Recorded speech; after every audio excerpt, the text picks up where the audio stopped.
세례자 요한의 이름을 정하는 이야기가 오늘 복음입니다. 요한의 부모 즈가르야와 엘리사벳을 생각해 봅시다.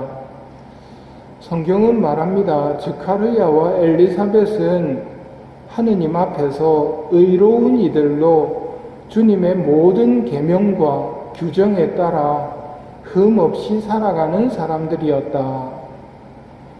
그러다 주님의 천사가 나타나 두려워하지 마라 즈가르야야, 너의 청혼이 받아들여졌다.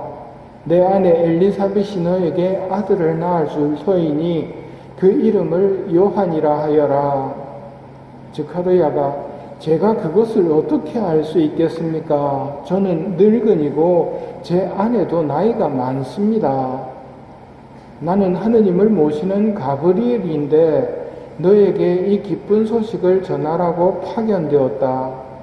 보라, 때가 되면 이루어질 내 말을 믿지 않았으니 이 일이 일어나는 날까지 너는 벙어리가 되어 말을 못하게 될 것이다.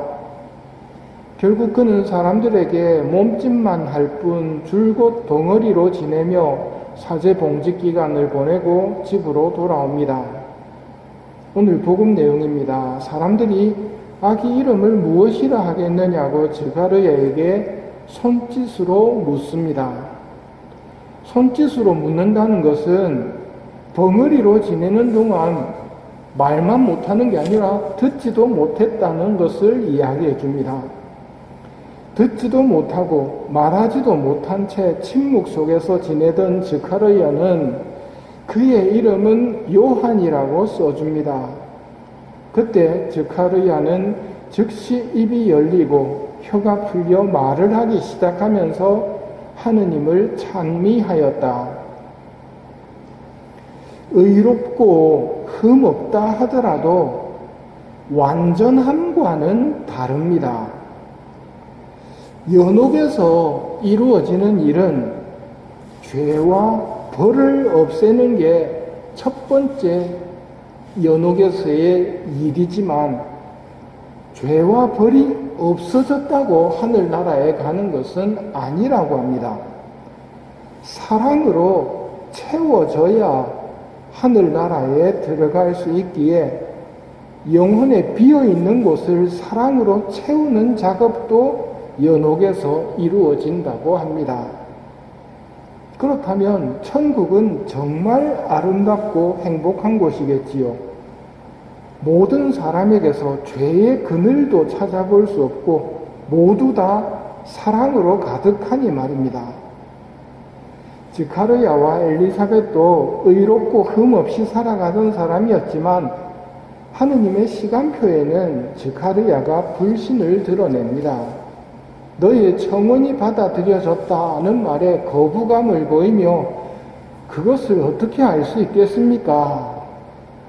인간적으로는 이해갑니다. 아이를 달라고 기도한 지 오래되었기 때문입니다.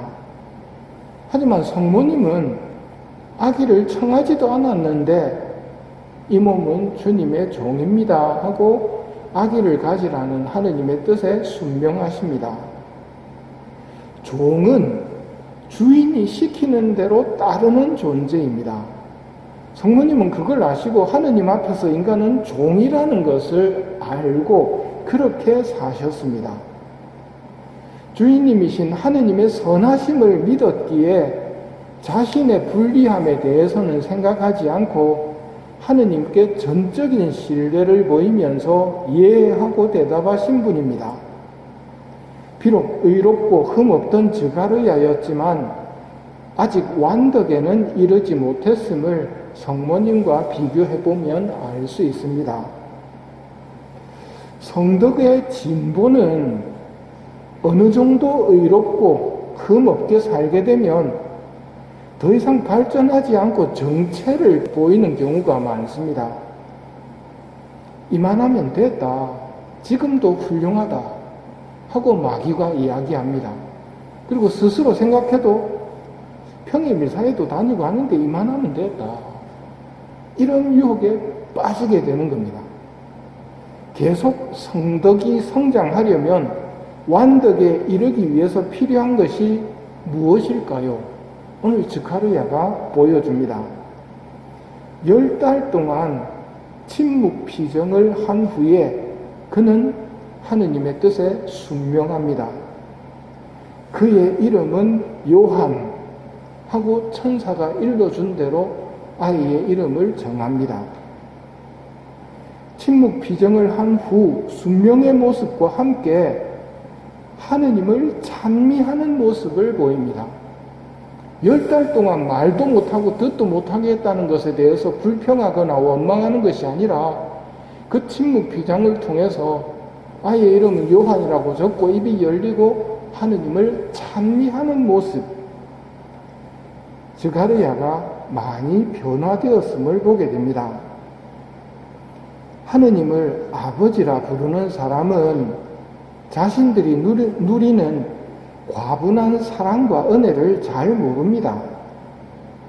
어쩌면 자신이 하느님을 아버지라 부르기는 하지만 형식적으로 부르고 실제로는 하느님을 아버지라 믿지 않고 있는지도 모르겠습니다. 불신의 스가랴가 성모님처럼 바뀌어 순명하고 찬미하는 사람으로 변화했습니다.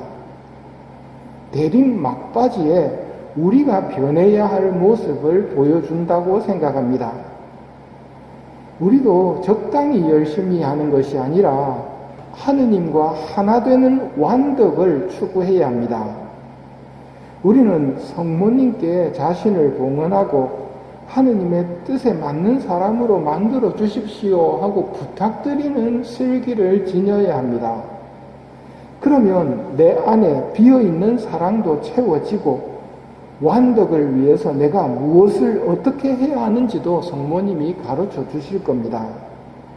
그 가르침을 듣기 위해서는 스가랴처럼 침묵하는 시간을 만들어 보도록 합시다.